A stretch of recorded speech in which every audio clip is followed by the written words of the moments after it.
किड्सू channel को subscribe करें ऐसी ही कुछ अनोखी कहानियों के लिए। ये कहानी है टप्पू नाम के एक शरारती बच्चे की, जिसे झूठ बोलने में बहुत मजा आता था। लेकिन एक दिन उसका झूठ पूरे गांव पर भारी पड़ गया। तो चलिए सुनते हैं ये कहानी, जिसका नाम है झूठ बना मुसीबत। एक दिन स्कूल में नई टीचर मिस अनु क्लास में पहुंची। अरे, क्लास तो पूरी खाली है, बच्चे कहाँ गए? वो बाहर निकली और स्कूल के चपरासी बबलू काका से मिली। मैडम, आपको तो बहुत तेज बुखार था और आप स्कूल आ गई। क्या? किसने कहा ये? वो टप्पू ने सबको बताया कि आपको बुखार है। ये सुनकर मिस अनु थोड़ा गुस्से में आ गई और सीधा टप्पू के घर जा पहुंची। नमस्ते टप्पू की मम्मी। अरे मैम, आप आइए अंदर आइए। टप्पू की मम्मी, आपका बेटा बहुत झूठ बोलने लगा है। आज तो उसने पूरे स्कूल की छुट्टी करवा दी। अच्छा, हे भगवान, ये लड़का तो सच में बिगड़ता जा रहा है। मैडम, मैं उसे समझाऊंगी, आगे से वो ये गलती नहीं करेगा। फिर मिस अनु वापस चली गई। उसी रात टप्पू अपनी छत पर बैठकर तारे देख रहा था। काश मेरा झूठ कभी पकड़ा ना जाए और हमेशा सच हो जाए।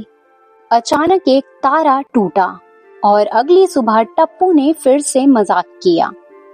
कुआं सूख गया है, उसमें अब पानी नहीं है। माँ सुनो। क्या? बेटा, ये क्या कह रहे हो तुम? हे भगवान, वो तो पूरे गांव का एक ही कुआं है। अब टप्पू चुपके से हंसते हुए स्कूल चला गया और थोड़ी देर बाद ये बात पूरे गांव में आग की तरह फैल गई। अब टप्पू जब स्कूल में था तो बबलू काका बोल पड़े। टप्पू बेटा, कुआं सच में सूख गया है क्या? पानी अब नहीं है? अब टप्पू ये सुनते ही डर गया और भागकर कुएं के पास पहुंचा। अरे, ये क्या हो गया? मेरा मजाक तो सच में सच ही हो गया। अब टप्पू मन ही मन सोच रहा था कि गांव के सारे लोग परेशान हैं और उसके घर में भी पानी नहीं है। भगवान, मेरा झूठ फिर से झूठ बना दो, मैं कभी झूठ नहीं बोलूंगा अब। और तभी एक और तारा टूटा और कुएं से पानी की आवाज आई। तभी दूर से माँ ने आवाज लगाई। अरे टप्पू, देखो पानी आ गया। फिर टप्पू ने ये सुनते ही राहत की सांस ली और उसे अपनी की हुई शरारतों का बहुत पछतावा हुआ।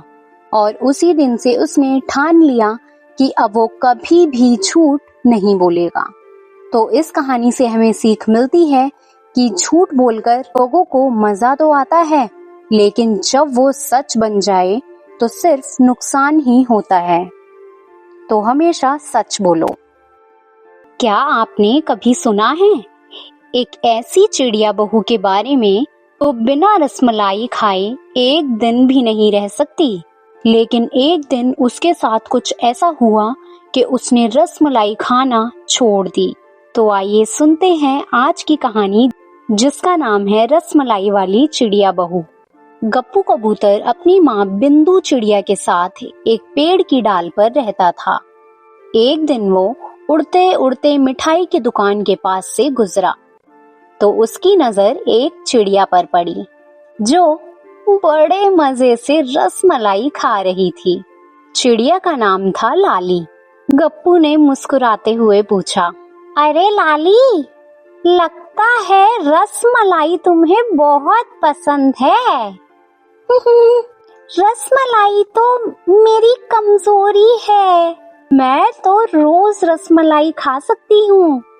अच्छा, अगर मैं तुम्हें रोज रसमलाई खिलाऊं तो क्या तुम मुझसे शादी करोगी? अगर अपना वादा निभा सकते हो तो मैं शादी जरूर करूंगी। कुछ ही दिनों में दोनों की शादी हो गई। ढोल नगाड़ों के साथ लाली बन गई गप्पू की प्यारी सी दुल्हन। शादी के बाद एक दिन लाली बोली, सुनिए जी, आज तो रसमलाई का बहुत मन हो रहा है, चलिए ना मिठाई की दुकान पर। गप्पू बोला, तुम माँ के साथ घर संभालो, मैं जाकर अभी रसमलाई ले आता हूँ। शाम को गप्पू मिठाई लेकर आया, लेकिन जैसे ही घर पहुंचा उसकी माँ नाराज हो गई।